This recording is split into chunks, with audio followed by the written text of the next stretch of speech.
I want to talk about shadow work and the misconception that actually holds on to suffering instead of, in a moment, becoming free and feeling love, light, love, bliss, joy. So, a lot of wounded people tend to gravitate to the concept shadow work.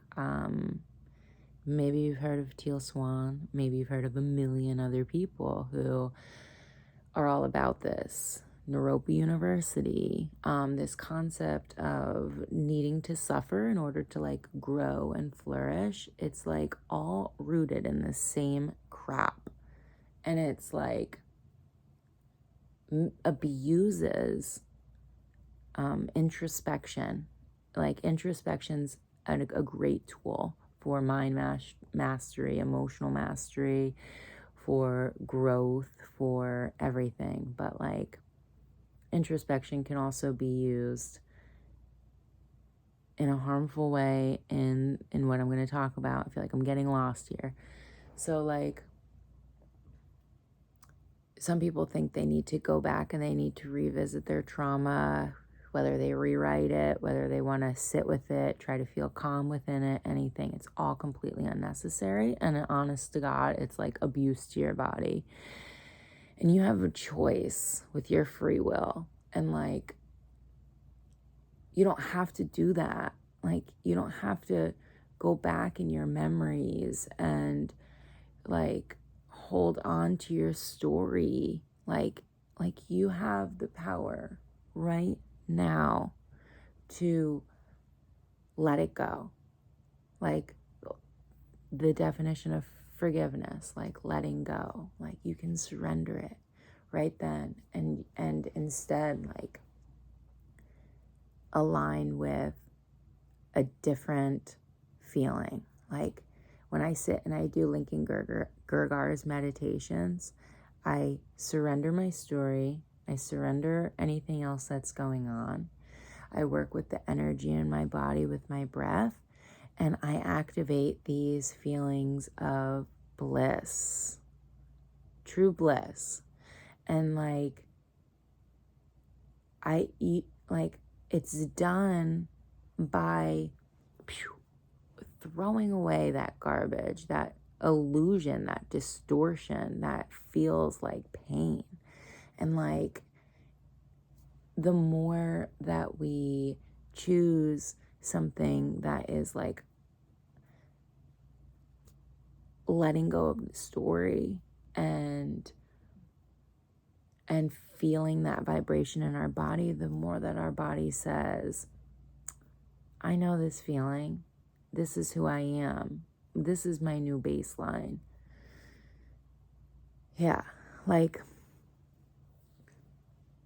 when I think about Plato's cave and I think about the individual standing here and the light shining in, and then here's the shadow, you know, like the individual turns and they look at their shadow and they get so fixated on their shadow and they're like, oh, look at this. That's because of the effing sun. Or like, oh, look at this shadow over here. It's because of that rock, like, ruining my life. And like, they can dissect that all they want. They can turn around and sit there and like learn to feel calm all they want, which like a lot of the times is like not rooted in like love, but actually dissociation, getting numb to something. But like, just turn around, look at the light, take a couple steps out of the cave. You walk out of the cave, eventually you look around and there's no shadow. There's no shadow. There's no room for a shadow if you fill yourself with enough light.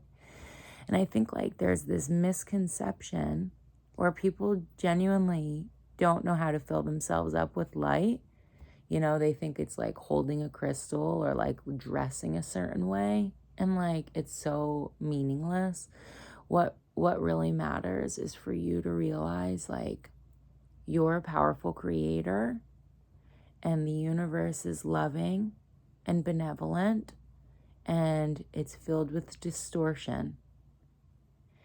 And you have, like I said, the free will to no longer be a victim, to stand up, embrace the light and love within you, your true nature, and like through that, no longer have any wounds within you. Like, you don't have to go in and like cut yourself open and clean yourself out. Like, that light and that love has such a profound ability that you're going to have spontaneous remission without needing to cut yourself open and clean yourself out.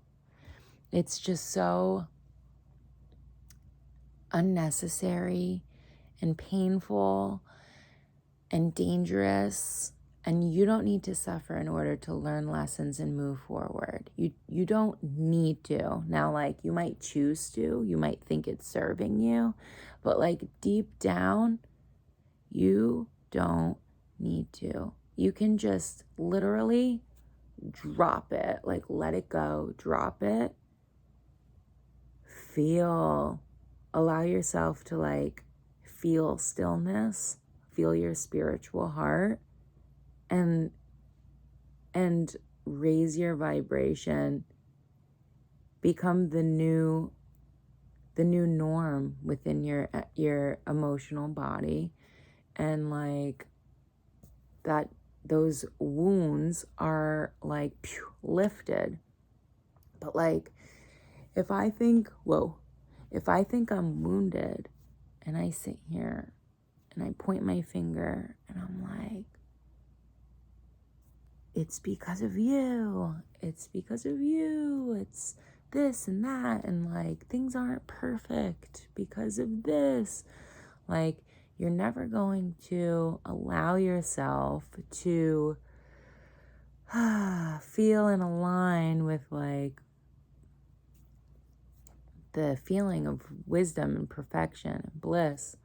And like, you're never going to go within yourself and realize the power within yourself as a powerful creator. And like, just like how quick you could drop all that crap. Like, the only thing that's causing a wound within yourself is that blindfold that you put on yourself that you are not taking off. And like, literally just take it off. Just take it off. Take it off. And like, I'm not talking about avoidance. I'm not talking about